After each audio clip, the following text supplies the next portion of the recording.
के तपाईलाई थाहा छ आजको डिजिटल युगमा तपाईको व्यवसाय वा व्यक्तित्वको फर्स्ट इम्प्रेसन भनेकै तपाईको वेबसाइट हो। तर कस्तो वेबसाइट बनाउने? एउटा सिम्पल रेडिमेड टेम्प्लेट वा तपाईको आवश्यकता अनुसारको कस्टम डिजाइन? धेरैजना यही झुक्किनुहुन्छ। आउनुहोस् आज म तपाईहरुलाई वेबसाइटको प्रकार र तपाईहरुलाई कस्तो वेबसाइट बनाउँदा उपयुक्त हुन्छ भन्ने बारेमा कुरा गरौँ। पहिला स्ट्याटिक वेबसाइट चल्थे जहाँ एकचोटि पोस्ट गरिसकेपछि फेरि परिवर्तन गर्नको लागि कोड नै गर्नु पर्थ्यो। तर अहिलेको जमाना भनेको डाइनामिक वेबसाइटको हो। डाइनामिक वेबसाइटमा तपाईहरुले जसरी सोशल मिडिया जस्तै फेसबुक टिकटकहरुमा पोस्ट गर्नुहुन्छ, एडिट गर्नुहुन्छ, डिलिट गर्नुहुन्छ, त्यसरी नै वेबसाइटमा पनि तपाईहरुले आफ्नो कन्टेन्टहरु अपडेट गर्न सक्नुहुन्छ सजिलै।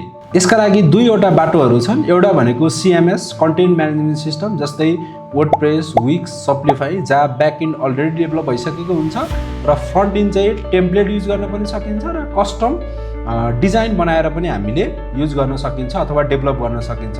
अर्को भनेको चाहिँ कस्टम कोडिङ। एउटा प्रोग्रामिङ ल्याङ्ग्वेज लिएर हामीले फ्रन्ट एन्ड, ब्याक एन्ड, त्यसैगरी सर्भर, डाटाबेस, सेक्युरिटीको कुरा, SEO को कुरा सबै सुरुबाट गर्नुपर्छ, जिरो लेभलबाट गर्नुपर्छ।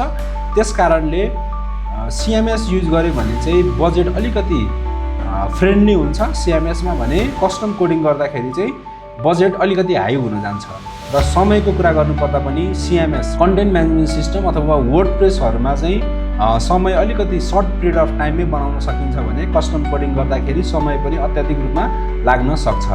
र सेक्युरिटीको कुरामा चाहिँ CMS भन्दा कस्टम कोडिङमा चाहिँ राम्रो हुन्छ अथवा हुन सक्छ यदि पर्सनल्ली अथवा कस्टम रूपमा सेक्युरिटी लेभल हाई गरियो भने। तर वर्डप्रेसमा पनि सेक्युरिटी हुँदै नहुने भन्ने होइन। अब कुरा गरौँ पर्सनल पोर्टफोलियोको। पर्सनल पोर्टफोलियो भन्ने बित्तिकै एउटा व्यक्तिको अथवा व्यक्तित्वको personal details, experience, study, blog सेक्सनहरु मात्र हुन्छ। तर हामीले बनाउँदाखेरि तपाईहरुको फिल्ड, रुचि, प्यासन अनुसार म्याट्रियस शेयरिङ पोर्टल टाइपको पनि बनाउँछौँ ताकि तपाईहरुको फिल्डको मान्छेले तपाईको वेबसाइट हेर्दाखेरि केही नौलो पाओस्, केही भिन्नता पाओस्, केही नयाँ कुरा अथवा नयाँ टुल्स पाओस् भन्ने हेतुले हामीले तपाईहरुको वेबसाइट बनाउँदाखेरि पर्सनल पोर्टफोलियो मात्र नभइकन एउटा केही नयाँ युनिक फिचर्सहरु पनि राखिदिन्छौँ जुन तपाईहरुको लागि पनि हेल्पफुल हुन्छ र यसले गर्दा धेरै भिजिटर्सहरु तपाईहरुको वेबसाइटमा आउन सक्छ र तपाईलाई नै फाइदा हुन्छ। अन्त्यमा वेबसाइट भनेको डोमेन र होस्टिङ किन्नु मात्र होइन, यो तपाईको डिजिटल पहिचान हो जहाँ तपाईको आफ्नो सेवा, सुविधा अथवा सर्भिसहरु, प्रोडक्टहरु, आफ्नो कामहरु प्रस्तुत गर्ने एउटा प्लेटफर्म हो।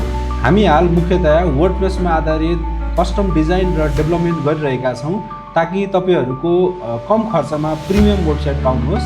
साथै तपाईहरुको आवश्यकता अनुसारको सिस्टमहरु कस्टम कोडिङ मार्फत पनि हामीले बनाइरहेका छौँ।